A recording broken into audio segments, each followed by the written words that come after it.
सुषमा और सोनाली दोनों देवरानी जेठानी थी। सुषमा घर की बड़ी बहू थी और साथ साथ सोनाली की जेठानी भी थी।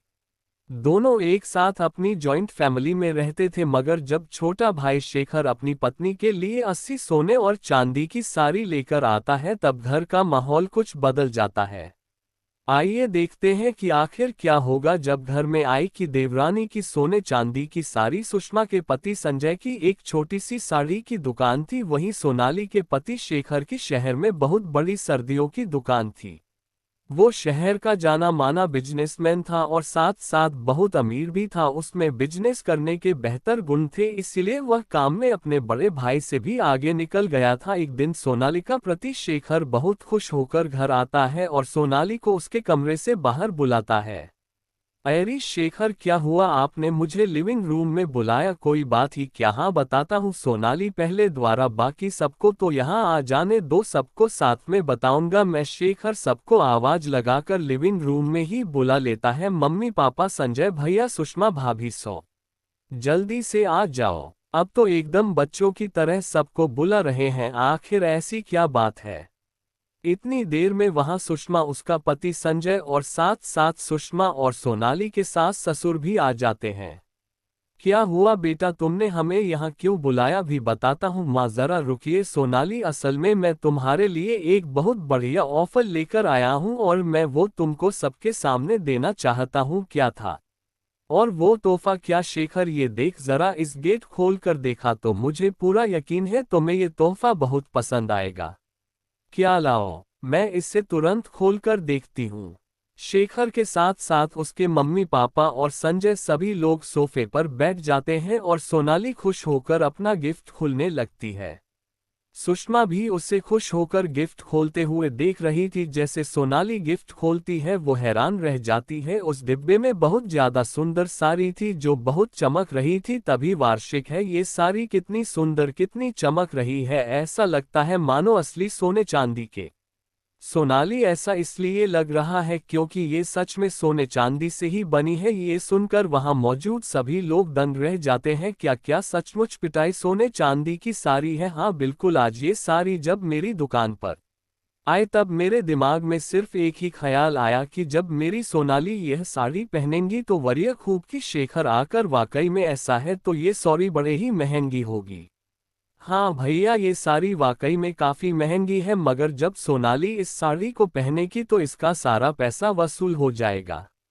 वैश्विक है तो मेरे बारे में कितना सोचते हुए सुषमा देवी, देखो नई साड़ी कितनी खूबसूरत है। सुषमा मुस्कुराकर सोनाली से कहती है।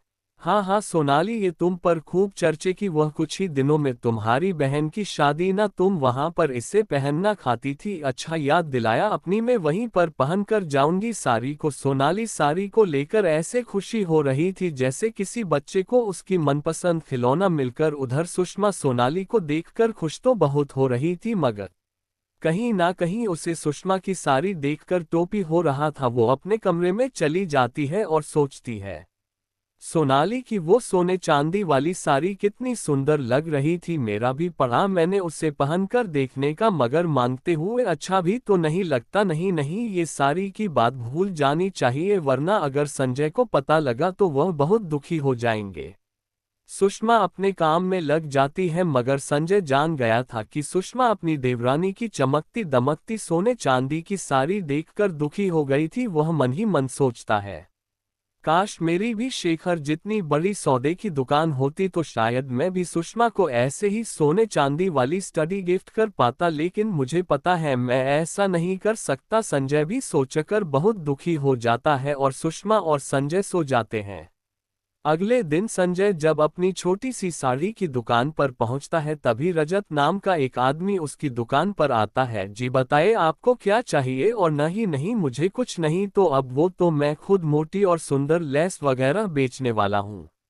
आपकी सौदे की दुकान देखी तो मुझे लगा शायद मेरा मौन आपके कुछ काम आ जाए और आप इसे खरीद लें। क्या नए ने? हमें इसकी कोई जरूरत नहीं है, और आप एक बार हमारा सामान देखिए तो सही, तो इतने सुंदर लेस और मोटी आपने कभी नहीं देखे होंगे। मेरी चमकती हुई लाश देखकर आपको लगेगा कि एकदम सोना सोना। ये सुनकर संजय जरा सोच में पड़ जाता है। और फिर उससे ख्याल आता है। रजत से कहता है, अच्छा भाई साहब, फिर तो आप मुझे अपना सामान दिखाई दी थी। रचित सामान खोलकर संजय को दिखाने लगता है। वाकई में रजत के मोटी और उसका बाकी सामान बहुत ज्यादा सुंदर था। संजय को सामान देखकर एक आईटी आता है और घर में सामान को इस्तेमाल करके सदी बनो तो वह वाकई में बहुत खूबसूरत लगी थी। शायद वह शेखर की लाई हुई सोने चांदी की सौदे की बराबरी न कर सके, मगर मैं जानता हूँ सुषमा इस स्टडी को देखकर उतनी ही खुशी की। संजय ये सब सोचते हुए रजत से कहता है, रजत भाई तो मुझे सारा संबंधित हो, मैं इस सब का इस्तेमाल कर एक बहुत सुंदर सॉरी बनाना चाहता हूँ। मैं उस सदी में ये सुंदर मूर्ति लेस और 160 उसमें ऐसी कढ़ाई करूँगा कि सब देखते रह जाएंगे।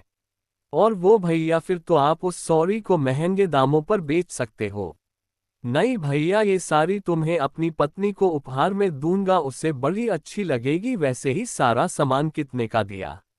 सिर्फ 5,000। 5,000 ठीक है। फिर ये लोग संजय रजत का सारा सामान खरीद लेता है और फिर शादी लाल रंग की साड़ी का कपड़ा लेकर उसमें कढ़ाई और मूर्ति लगाने का काम शुरू कर देता है।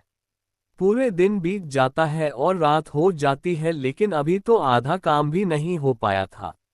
संजय ने शादी में थी बारी कढ़ाई की थी कि उसने बहुत वक्त लग रहा था। संजय साड़ी के जितने हिस्से में बुनाई करता उतने में मोटी भी पिरोता। देर रात हो जाने के बाद संजय थककर बैठ जाता है और प्रत्येक है और तो बड़ी भी रूखी, घर चलना चाहिए वरना सब चिंता करेंगे। वैसे भी इस सौदे को तैयार करने में कम से कम 20-25 दिन तो लग ही जाएंगे।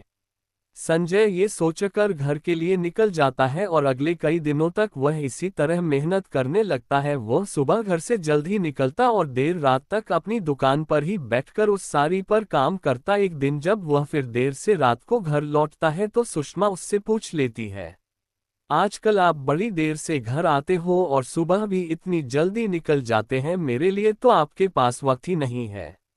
अरे ऐसा कुछ नहीं है सुषमा, वह दरअसल आजकल दुकान पर बहुत कम रहता है। बस कुछ दिन और फिर मैं वापस से जल्दी घर आने लगूंगा। नहीं, मैं कुछ नहीं जानती, मैं कब से आपसे कह रही हूँ कि मुझे पिक्चर दिखाने ले चलिए। इस समय सिनेमा में मेरी मनपसंद पिक्चर लगी हुई है, मगर आपको तो फुर्सत ही नहीं है। ये सुनकर संजय सोच में पड़ जाता है। वो सुषमा से कहता है, सुषमा मेरी बात सुनो, हम कल चलेंगे पिक्चर देखने, ठीक है ना? तो तुम खुश हो? ये सुनकर सुषमा बहुत खुश हो जाती है और संजय से कहती है, अब मैं खुश हूँ। संजय वापस दुकान पर चला जाता है और परेशान होकर सोचने लगता है, मैं चाहता हूँ कि सुषमा कल चल मेरे साथ पिक्चर देखने है, तब यही साड़ी पहने, फिर तो मुझे आज रात भर दुकान में रहकर इस सौदे पर काम करना पड़ेगा। तो भी यह काम खत्म होकर संजय फिर से साड़ी बनाने में जुट जाता है। मगर तभी उसे याद आता है, और है, तुम्हें भूल ही गया, अगर कल सुषमा ही साड़ी पहनी थी फिर तो मुझे इसका ब्लाउज और पेटीकोट भी होना पड़ेगा। अभी वाली रिंकू दर्जे के यहाँ ब्लाउज बनवाने का ऑर्डर देता हूँ। संजय रिंकू दर्जी से ब्लाउज पेटीकोट का बोलकर वापस से साड़ी बनाने में जुट जाता है। रात ढलती क्षैतिज और सुबह हो जाती है। आखिरकार इतनी मेहनत के बाद संजय साड़ी को बना ही लेता है। साड़ी देखने में ज्यादा खूबसूरत लग रही थी, जिसका कोई जवाब ही नहीं। उसकी कढ़ाई उसकी मोटी सोने चांदी की साड़ी से भी ज्यादा चमक रहे थे। और वहां, अब जल्दी से इसे लेकर घर चलता हूँ वरना मैं और सुषमा पिक्चर के लिए लेट हो जाएंगे और वो मुझे देगी। संजय खुश होकर जल्दी से घर पहुंचता है और सुषमा को आवाज लगाता है, मगर सब पहले से ही बाहर बैठे थे और साथ बैठकर नाश्ता कर रहे थे। सोनाली संजय को इस पद के घर आते देखकर पूछती है, भैया आप इसमें फांसी घर आ रहे हो? अरे सोनाली, ये तो रात भर दुकान पर ही थे, कहते हैं कि दुकान पर बहुत काम था, तब मम्मी पापा आप ही बताए, इतना भी क्या काम की घर आने की फुर्सत ही ना मिले। खास संजय पिता, यह अलग बात है। अरे आप लोग भी क्या बातों में लग गए? भैया आप आइए बैठिए, हम साथ में नाश्ता करते हैं।